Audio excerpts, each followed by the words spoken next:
Good evening, ladies and gentlemen. I'm John Bell, I'm Director of the Centre for Public Law, and it's my great pleasure to welcome you to this year's Sir David Williams Lecture. The Sir David Williams Lecture was started in 2001 to celebrate the contribution to legal scholarship and to legal life of Sir David Williams. Sir David was an eminent public lawyer who specialised in the control of public power. He was one of the founders of modern public law in the United Kingdom, and his energy in launching administrative law in this university was recognised by the Faculty of Law, which is now trying to raise funds for a Sir David Williams Professorship of Public Law. From being the Rouse Professor and President of Wolfson College, Sir David moved to be the first full-time Vice-Chancellor of the university. And in his retirement, he was energetic, and I mean that, very energetic, in raising funds for the university, for law, and for the Squire Law Library. But he was equally energetic in his support and encouragement of younger scholars.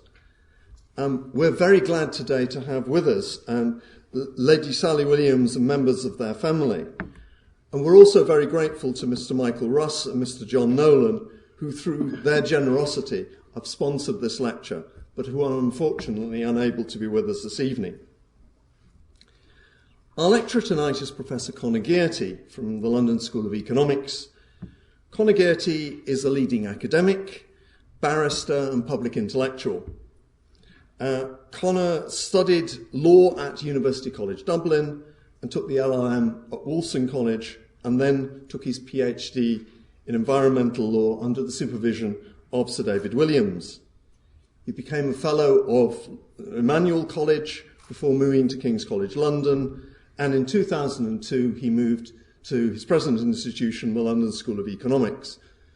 First then as Rousing Director of the Centre for the Study of Human Rights, and then more recently as not only as Professor of Human Rights Law, but also the Director of the Institute of Public Affairs.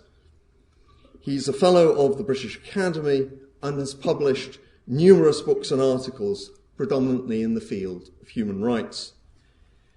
Before the topic became fashionable, he co-authored an influential study of freedom under Thatcher, and in particular gave the Hamlin Lectures in 2005 on Can Human Rights Survive, even before Chris Grayling and Theresa May were conceivable members of the government front bench. And as a barrister, he practices in human rights. He was a founder member of Matrix Chambers and has appeared before UK courts, the European Court of Human Rights, and the International Criminal Court in The Hague. He is a bencher of the Middle Temple. Through his personal website and his blog, he is transparent about his publications and has sought to influence opinion on a wide range of subjects. He's not afraid of controversy and has given lectures in the past year on Michael Collins' Terrorist or Human Rights Worker and on Imagining a Catholic Future. He's chosen as his title one of Sir David Williams' influential books, Not in the Public Interest. That book demonstrated Sir David's passion for the accountable use of public power. He wrote that the ultimate danger of executive secrecy in a much-governed country is that it denies the knowledge essential for an informed public opinion. And he concluded that it is important that secrecy and security do not become ends in themselves.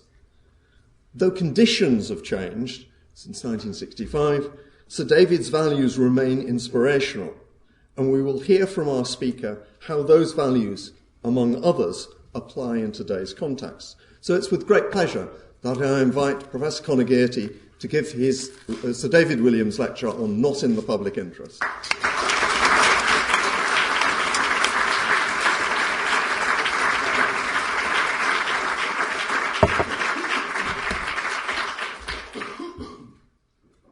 Thank you very much, John, for that lovely welcome. It's great to be back here in Cambridge. It really is. It's years since I was here. It's amazing how time flies. I mean, I've been here lots, but since I was properly here. And Sally, it's lovely to see you here, and Rhiannon and Reese. You'll be going off, I suppose, shortly to watch the runner-up battle. David was from Wales. He took the country very seriously, and there's a match for the wooden spoon in the rugby championship between some other country called France and Wales, because Wales were hammered by another country. Can you remember, what was the score, Reese? I've had one of those mental blocks. Maybe this can come into the Q&A. We can talk about it. And also, so it is great to see you all here. It's fantastic. And Mr. Ross and Mr. Nolan, you know, if they're watching in some, I was going to be rude about the luxurious life they lead, but probably watching in the midst of helping clients, thank you very much for continuing to sustain this lecture series. I've been at many of these lectures before, and they're, with the exception of 2014, usually really excellent.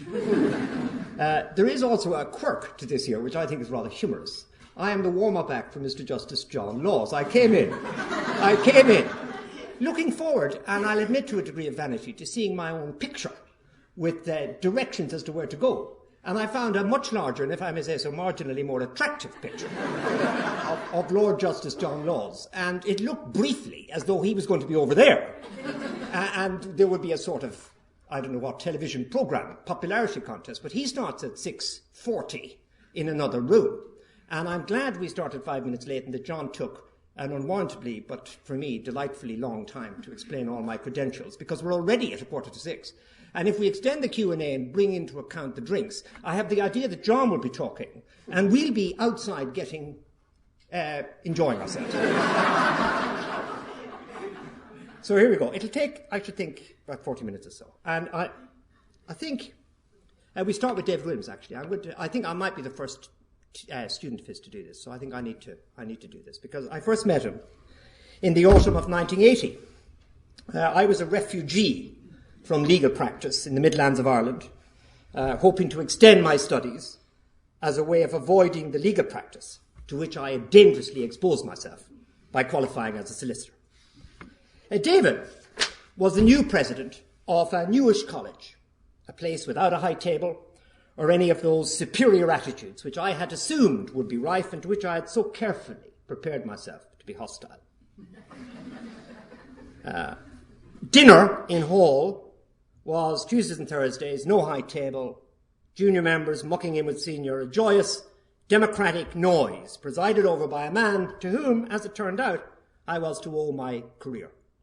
It's great that the Vice President of Wolfson College is present. Good to see you. I don't mean when I say I owe David my career in a conventional Cambridge sense, though it was, I am sure, David's interest in having a lawyer at Wolfson that helped me to stay on to do a PhD under his supervision, and certainly it was David's support that allowed me to negotiate what was a tricky job interview for a fellowship at Emmanuel Cambridge, the panel being chaired by Edward Sands, whom some of us will recall with a diffident smile. Not to be fair to say, David's bosom pal. And there had been a general election the night before. I'd forgotten I was doing an interview, had a party in my rooms, and at 3 a.m, remembered I was, threw everybody out, and turned up at this interview where both they didn't give me a rostrum and offered me a cup of tea in what turned out to be a saucer and a cup. And I rattled my way through it, with Edward Sands asking, why do we need a lawyer at Emmanuel? So I owe David that particular career, and also actually giving me an opportunity to think about the bar, because it was through him I was introduced to David Calcutt, who became Master of Magdalen, and he was then chair of the bar. So the point of all of this, David was constantly looking to give opportunities to his students, actually, always on the lookout for the opportunity. But that wasn't his legacy, actually.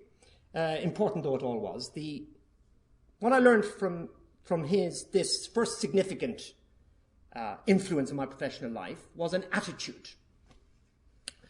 And David grew to be the most influential academic administrator in the Cambridge of his day. Those of you who didn't know him, he professionalised the post of Vice-Chancellor, served in that post office at a crucial transitional phase. He sat on all sorts of large-scale government inquiries, entertained royalty, foreign dignitaries, but throughout it all, he never changed from the man whom I first met, already important, in 1980, always eager to know you, make you feel at home, interested, no matter who you were, or more often weren't. David loved young people. And you know what? Young people can tell. They can tell. If you're a teacher, you know. David loved young people. He taught them brilliantly. He surrounded himself with them, gave them chances to flourish with a kind of abandonment that suggested that generosity was at his very core. Now, he was also the most networked man, as we call it today, I ever knew. I mean, the 13 previous lecturers in this series are a roll call of distinction and a testimony to the fact. Great judges from around the world, philosophers of world class. John, I think, has given one himself, my rival this evening. David knew them all. He even, I don't know if this is true, Sally, boasted of playing tennis with a Supreme Court judge, a lady judge, of which he was very proud, a woman judge. And they knew him, you know, this is an important thing. I've got the train and come up from London. They travelled, one I was at here, John Roberts, David's last one actually, the Chief Justice of the United States Supreme Court. They travelled, they lectured, and they did this, you know, they get a lot of offers on account of David Williams, and not in his memory. And I do the same proudly, not occupying the space in the league of these predecessors, but I present myself emblematically and symbolically as a student of his, one of the many whose life has been touched so powerfully by his energetic warmth. I should say, because it's right to say it, that this was also true of my late wife, Diane. And I say it because this was the very last event she attended 3 years ago, and came to the dinner afterwards, because she was then very ill and became very ill afterwards and subsequently very sadly died. But she actually came as the last thing she did. So there's this tremendous memory we have about this event for that reason too. The attitude that David showed wasn't just as a teacher, it was as a scholar. And the mark here has been profound on me too, and it frames the lecture. It frames the lecture. He wrote 2 books in the second half of the 1960s, which opened up a space for the kind of historical writing about law and civil liberties that was fresh and innovative for its day, and which still reads so well today. I was just talking with Tony Bradley about it outside, how well these books read. And they read so well nearly 50 years ago, because they're not theoretical. They're not trying to impose a grid of meaning on stuff. They are rather books that go with the flow of humanity. What Kevin Gray, who's here, once called Real People in a book title, rather oddly. David's law was messy, uncertain, incomplete, packed full of the sorts of loose ends which theoreticians hate, but lovers of humanity adore. David was an historian at heart, did 2 years history before he changed to law, and in his hands, law came alive as a series of stories about power, politics, people. So as John has said, I've taken the title of this lecture, is it up there, Not in the Public Interest, published in 1965, and concerned, he described it at the time as the passion for secrecy in government. And then it manifested, this is David writing in 1965, manifested in the Official Secrets Act, the 50-year rule, as it then was, the Security Service, the press and executive secrecy, the Ombudsman, Crown privilege, D-notices, and the nuclear disarmers. Now, the book had the kind of impact that, if it were around today, would have turned David into a sort of iconic case study. But many of his subjects have not remotely dated. The final sentence in the introduction would be one any of us would be proud of today, and I'm sure if we wrote it, we'd write it with pride. And it's this: the ultimate danger of executive secrecy in a much-governed country is that it denies the knowledge essential for an informed public opinion, and that it inhibits effective scrutiny and criticism of the government and the administration. That's David writing in 1965, and it is a sub-theme of today's lecture. The subtitle of his book was The Problem of Security and Democracy. What would David have made of the Snowden revelations, of the phenomenon of Edward Snowden? A legal opinion released last month, commissioned by Tom Watson MP, as chair of the all-party parliamentary group on drones, and written by Jemima Stratford QC and Tim Johnson of Brick Court Chambers, has painted a picture of disturbing levels of surveillance and possible data transfer, all of which is, in their view, of dubious legality. Now, I want to just stop there and reflect, as we all do, on the Snowden revelations and remind you of that word dubious. This ought to be surprising. What ought to be surprising is that it's even arguable that such activity is lawful. Alleged activity, because as Stratford and Johnson make clear, the government has, quote, refused to confirm or deny the existence of the programme. But what I wanted to think about is, how could such a thing not be self-evidently unlawful? It may be lawful. And moreover, as they point out, lawful not in some peculiar prerogative kind of way, pseudo-legal dictate by a minister of the sort that David Williams used to delight in exposing, but rather lawful on account of empowering legislation enacted by Parliament. In this case, the Regulatory of Investigatory Powers Act 2000, known to everybody by the shorthand, not everybody, people who go into this, REPA. Now, we've seen something similar this week. We can ask John Laws about it. He gave the lead opinion in the decision on Miranda. And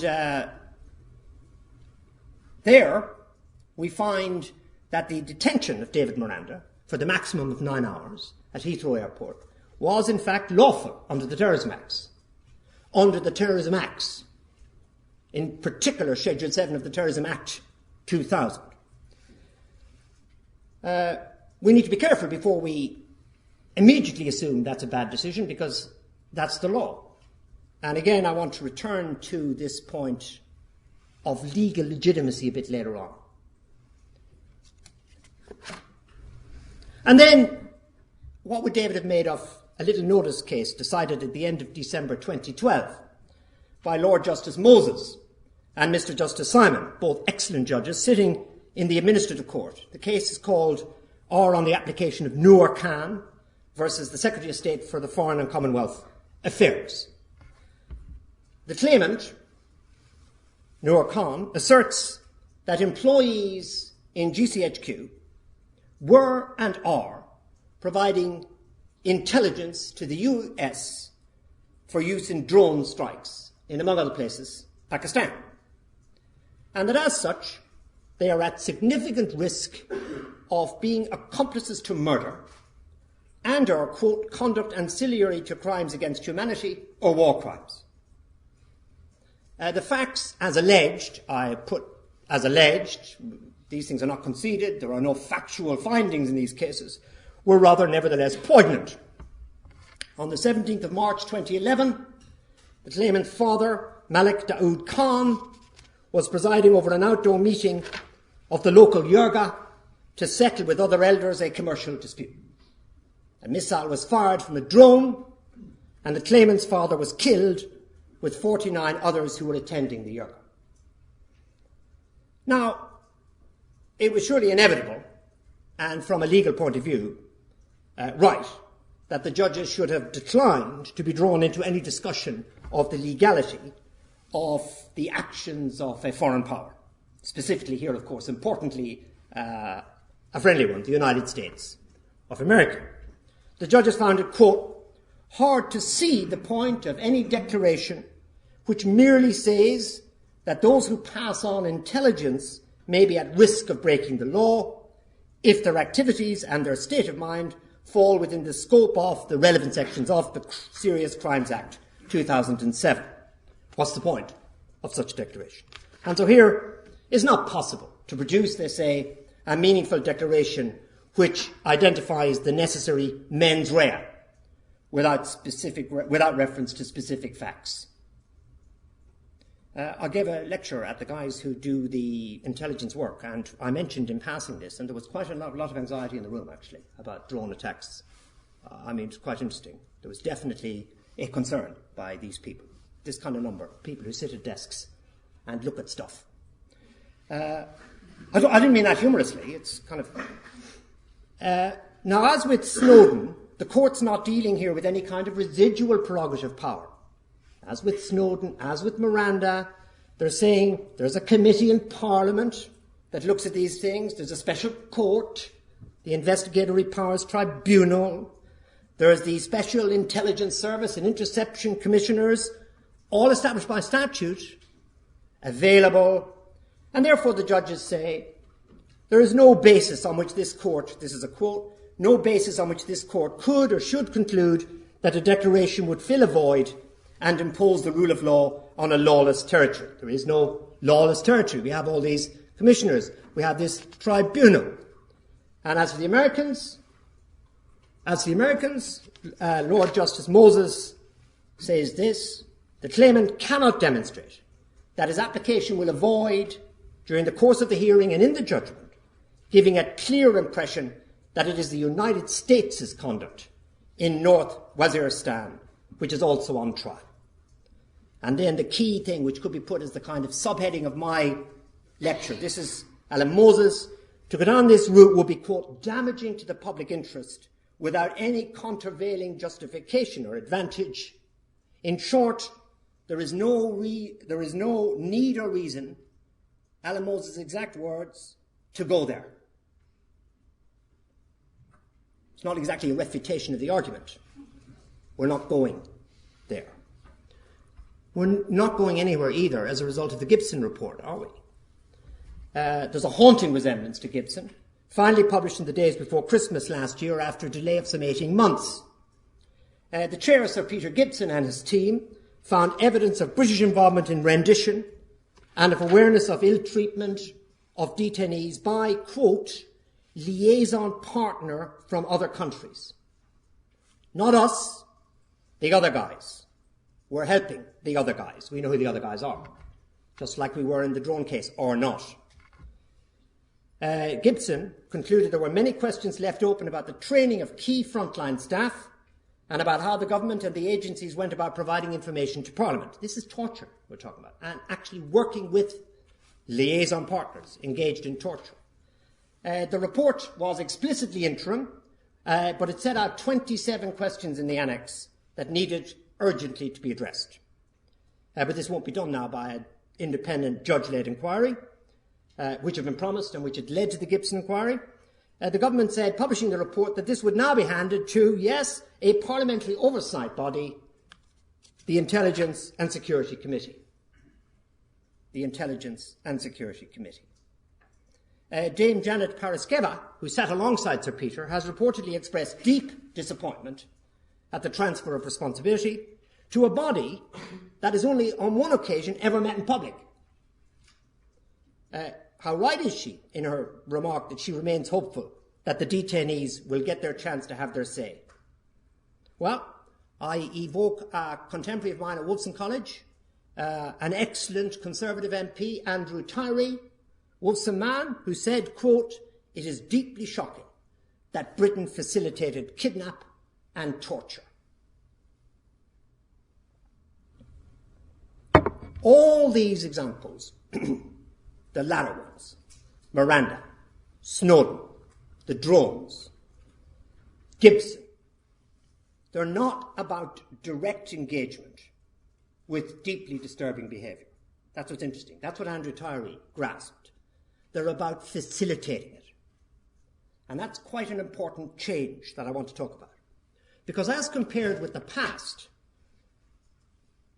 the nature of what must not be disclosed is different. And I'm going to make a sort of a distinction here between, for want of better distinction, the colonial period and the Cold War period. During the colonial period, it was direct state violence by the British forces abroad that needed, in the name of security, to be denied, that it was not in the public interest to acknowledge. This traditional kind of imperial cover-up has not entirely gone away. Who cannot have been moved by the testimony of an array of elderly Kenyans giving direct evidence in an English court of their brutalisation at the hands of British forces? Or who can have failed to have been affronted and this was the subject of a British Academy letter to the paper by a number of us, by the secrecy with which the Foreign and Commonwealth Office has continued doggedly to shroud its vast archives of colonial activity in secrecy. If we include Northern Ireland within this broad colonial or quasi-colonial remit, we have, of course, many further examples of direct state action in the past, which was shocking and needed to be covered up. Why, in a moment, but it was direct. Extended detention, police and army brutality, and even, as we now know, underlined know, what, if it were happening in a country we didn't like, we would call death squads. Sudden killings of political representatives, journalists and lawyers by forces which were not part of the state, but which were working with the support of the state in the United Kingdom and quite recently. Now, during this imperial period of direct executive wrongdoing, what public interest could there possibly have been in the protection of such shocking behaviour from exposure and in the maintenance of secrecy that allowed for none of the effective scrutiny and criticism for which David Williams argued at the start of the book that has become the centrepiece of this lecture? So why, well, first of all, why do it? And then why hide it? First of all, of course, this happened because there was an imperative which was to preserve the status quo, the control of the colonies. It's astonishing how Britain thought after the Second World War, as did France, that they could reassume control over the world. And we forget that that was the belief that drove the violence of the colonial period. But also an enforced peace in Northern Ireland. But why did what was being done need to be hidden? Well, answering that question for a moment about the past helps us, I think, to understand the present, the current vogue for what Andrew Tyree so rightly called facilitation. There's a marvellous chapter in another great legal historian's book, Brian Simpson, Human Rights and the End of Empire, which gets right to the core of what I'm trying to talk about today. The 1940s, the Attlee administration, they're thinking of signing up to the European Convention on Human Rights. The British are, however, of course, looking to extend and reassert their global power, as though the Second World War, as I said, had never happened. The Colonial Office puts up stout resistance to the Convention. You mustn't sign it, they say, or words to that effect. And then, more or less, have you any idea what we do? More or less, in polite civil service English. They were right to be cautious. They were, in what Michael Ignatieff, in a controversial book, which I've criticised myself, but he got to the essence of something important here, I would say by accident. I don't know why I put that in. That was so gratuitous. Michael has a lot of time in his hands, and he might be looking at this. In a controversial book about the response to the 11th September attacks, it was called The Lesser Evil. He called the people who do the brutalisation for us, he called them the carnivores, which in his mind was a term of praise. And the Colonial Office were the carnivores. They were the guardians at the gates who allowed us, the rest of us, the herbivores. You guys in the room, you know, the intellectuals, us, to enjoy our way of life with all its apparent commitment to freedom, equality, and the rule of law, while not having our belief in these disturbed. The colonial carnivores knew what was going to come if you signed up to something which was about human rights and meant anything at all. The first case in the 1950s immediately was all about Cyprus. The Colonial Office was right there. That was endless, chaotic. And then, of course, in the 1970s, some years later, we had, from the British point of view, the disaster of Ireland versus the United Kingdom, which case was able to shed really shocking light on degrees of ill treatment and brutality in Northern Ireland, meted out to members of the nationalist community who were suspected. More recently, in a most interesting development, there has been a whole series of cases which have held authorities to account not only for inhumanely treating and often killing unfortunately innocent Iraqis, but also brutalising, almost casually killing our own troops in Iraq. Cases of bullying, cases of reckless, dangerous training, cases of failure to provide adequate equipment when on patrol. These have all got to the European Court of Human Rights. Strasbourg's been dealing with them, that's where the court is, to the fury of ministers and other enthusiasts for the armed forces. I heard a Secretary of State for Defence, I think it was a Secretary of State for Defence, say how this is going to make war impossible. All these cases that don't let us kill our own people by sending them out on bicycles, because we're saving a bit of money, because we need to belt tighten, unless we're a conservative area that's been flooded. Sorry. John, you're going to have to keep an eye on me here. The imperial public interest in keeping such matters under cover, the interest that explains the Colonial Office's resistance to the Convention, is not about protecting individual soldiers or even generals from being accountable. Cultures like ours, systems like ours, can afford a few rotten apples, can even strengthen their sense of their own righteousness by occasionally throwing such aberrants to the lions of justice. Look how good we are while there's a police officer in jail. What the system cannot have is exposure of the extent to which it is constructed on what are, after all, a set of lies. That was what concerned the Colonial Office, rightly, in the late 1940s.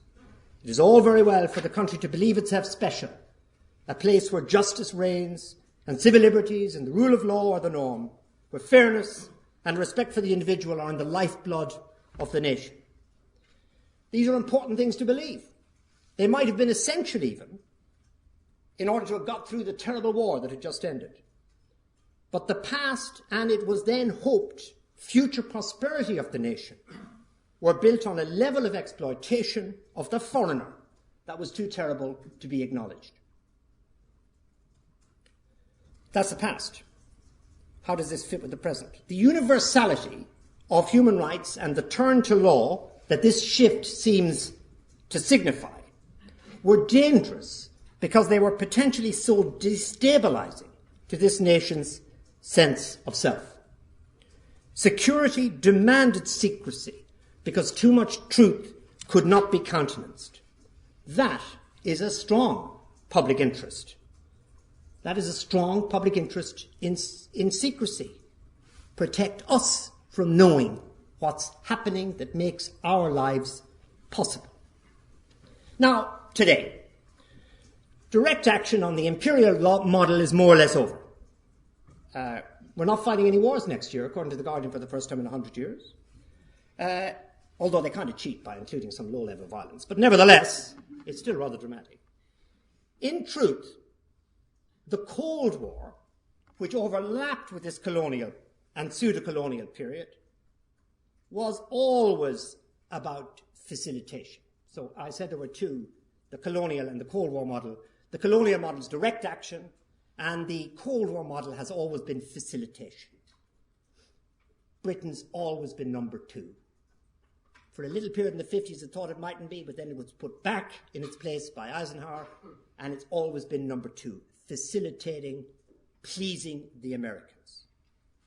Now, when this public interest ran up against law, the law usually buckled.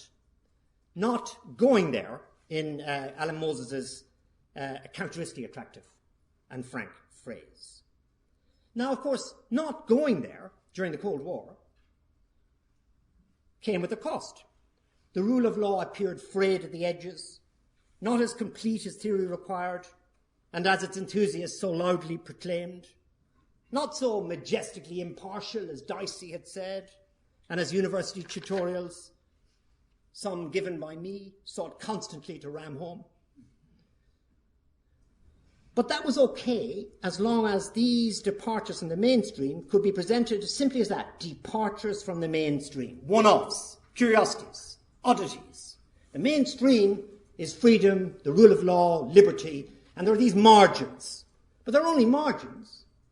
That was how Dicey, I went into this in great detail once, that's how Dicey explained why all his theories in the 19th century which were exemplified by a case about which you won't mind me saying David was almost obsessed, Beatty and Gilbanks. Do you remember Beatty and Gilbanks? Never, I mean, he'd bring everything round to dinner, Beatty and Gilbanks, Weston-super-Mare. He brought a picture of Weston-super-Mare into a lecture. Beatty and Gilbanks was Salvationists who were allowed march. But the next year, the Irish rent people were beaten up by a mob, and it didn't apply. And Dicey has a footnote saying, this shows you the limit or something. So as long as it's peripheral, it doesn't damage the mainstream idea. That's why it's possible, for example, the famous case in the 1960s called the Soblin case, written about by a predecessor of mine, Irishman Paul O'Higgins here many, many years ago. That was where there was basically, Soblin was exported in a disguised extradition out of here to the United States. He was involved in the Cold War battles. And it was scandalous, and Lord Benning, I think it was, refused to go there. And a contemporaneous comment in the Criminal Law Review, had the country demanding Dr. Soblin's return been Mexico, for instance, or Finland, the examples are random, the story would not have been the same. But it was a Cold War situation, and the Cold War is an enemy of decency and consistency. So that explains Soblin. It also explains Hosenbaum, 1970s case.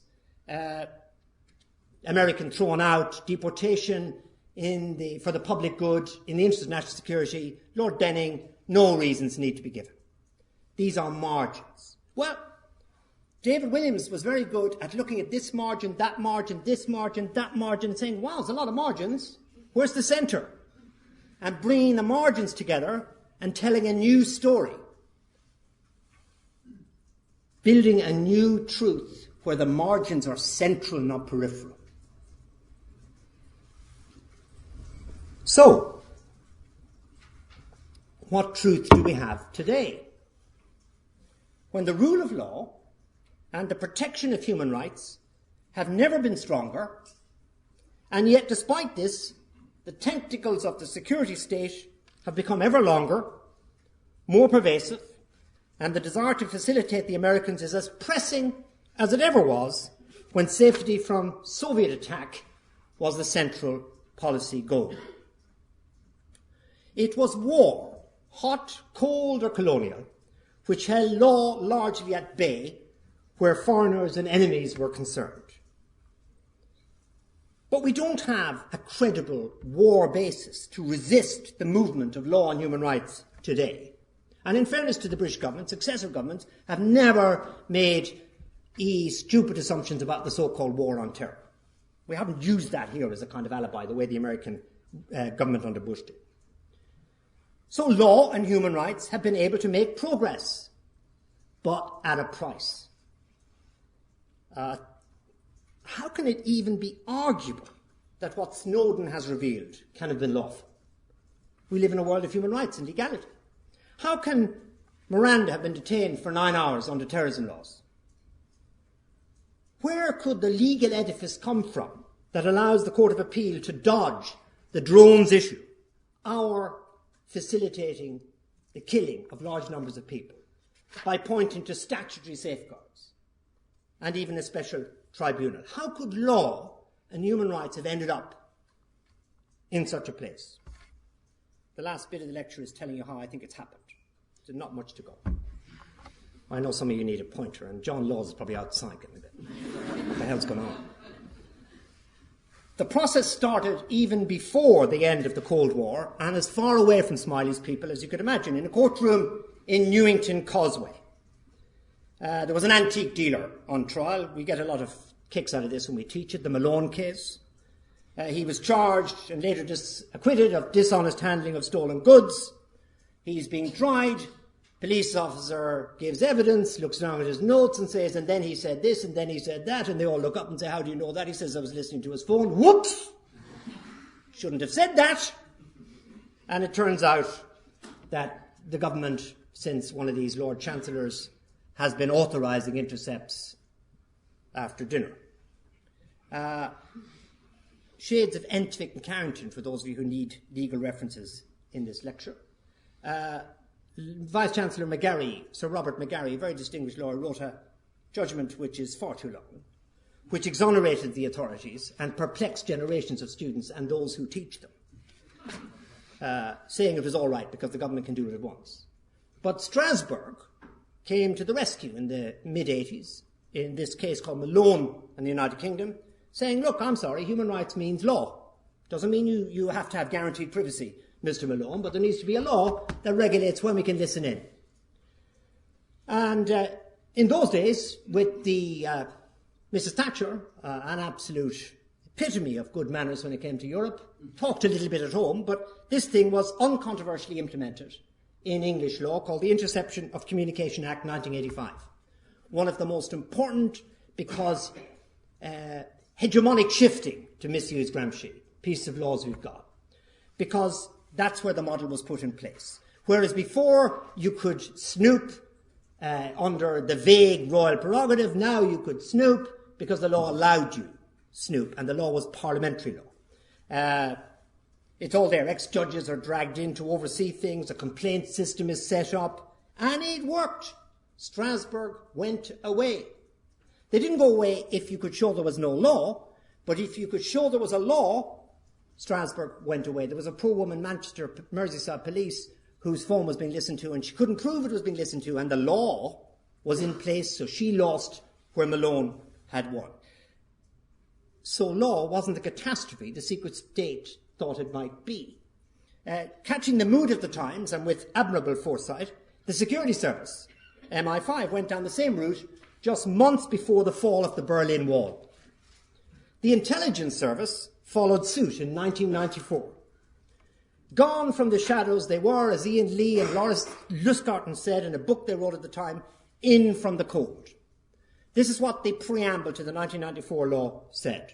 Quote, an act to make provision about the Secret Intelligence Service and the Government Communications Headquarters, including provision for the issuance of warrants and authorisations, enabling certain actions to be taken, and for the issue of such warrants and authorisations to be kept under review, to make further provision about warrants issued on the application by the Security Service, to establish a procedure for the investigation of complaints about the Secret Intelligence Service and the Government Communications Headquarters, to make provision for the establishment of an Intelligence and Security Committee to scrutinise all three of these bodies and for connected purposes. I think we have, Minister, were you involved in that at the time, David? Absolutely. Fascinatingly here. Took it through. I'm not going to blame David Davies for the collapse of liberty and freedom. He believes himself, poor misguided man, that he's in favour of both. Wouldn't be this. You can have an answer back. The RIPA, which is a stumbling block from clear illegality in the Snowden case, followed in 2000, the same year as the Terrorism Act, which did for Miranda this week. The lesson was clear. If local and Strasbourg courts were intent in the name of the rule of law as part of human rights, upon ensnaring with red tape, executive action, direct and facilitative, that had previously been outside the law, then it was time to ensure control over the kind of red tape that was to be required. Crucial point. The devil is in the detail. Detail is not the strong point, with admirable exceptions, is not the strong point of a lot of politicians, and it's certainly not the strong point of the journalists. So new worlds of only apparent openness were created. Innovative functionaries who had judge-like qualities, might even once have been judges, might be judges, were conjured up from the ether to provide assurances. I'm tempted to say Sir Malcolm Rifkind was invented, but I won't say it because that would be unnecessarily rude. Parliamentary committees were created, their grandeur a mask for their impotence. And if courts manage to force their way in, their cases should be in secret. Lawyers can represent their clients, certainly, but without meeting them, and only after being vetted by the state, a new kind of quasi-independent official called a special advocate. And the Justice and Security Act of last year comes from the same stable. If people insist on suing the state for allegedly torturing them, yes, allegedly torturing them, the state demands total secrecy, even extending to the litigant, him or herself, as the price of such proceedings. Now, this is my point in summary. In the old days, the war emergency activities of the state stood apart from the legal. Here were two domains which rarely, if ever, intersected. Bad behaviour could be hidden in total darkness. Unknown unknowns. The wrestling philosopher, Don Rumsfeld. The march of the rule of law has made such a position unsustainable.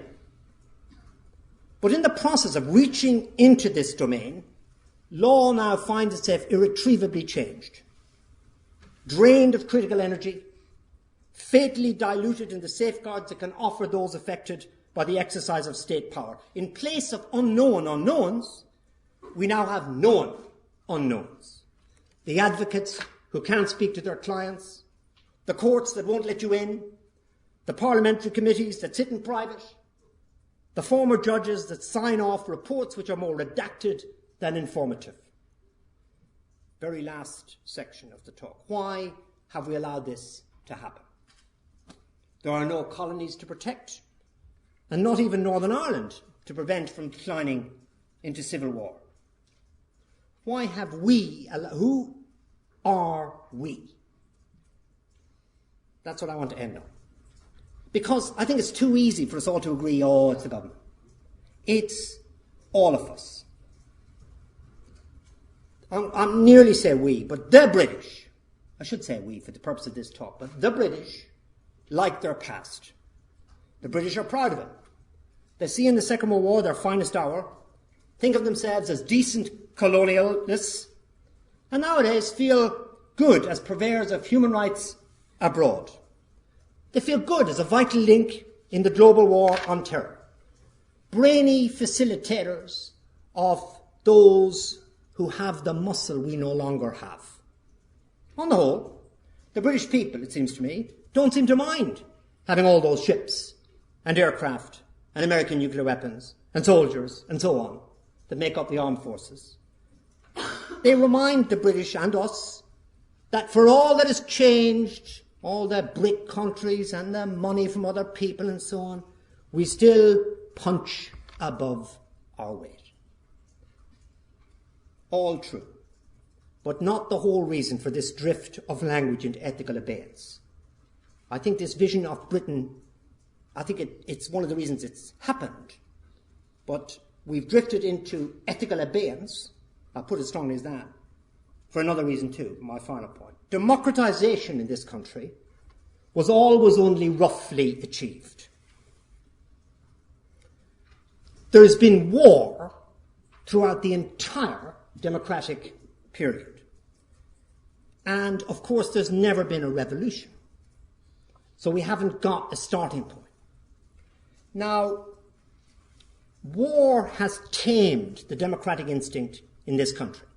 I'm not suggesting war is fabricated. There has been war. This is not a nonsensical point about that. But war has tamed the democratic instinct in this country. It's replaced one idea of security, social security, human flourishing, potentiality, equality, fairness, and opportunity for all with another. A security linked to land, a security defined by opposition to enemies. War has contaminated the wonderful possibilities of true equality, and the institutions it has justified have lingered on into peacetime, are now even recruiting onto their side a language, that of law, and to an extent also human rights, that used to be energetic and spirited, but which in their hands has become a mere accomplice to secrecy and official impunity. It is understandable, I suppose, a kind of post-imperial trauma and yearning, or pity, post-imperial trauma and yearning. But it's certainly not in the public interest. Thank you very much. That's it.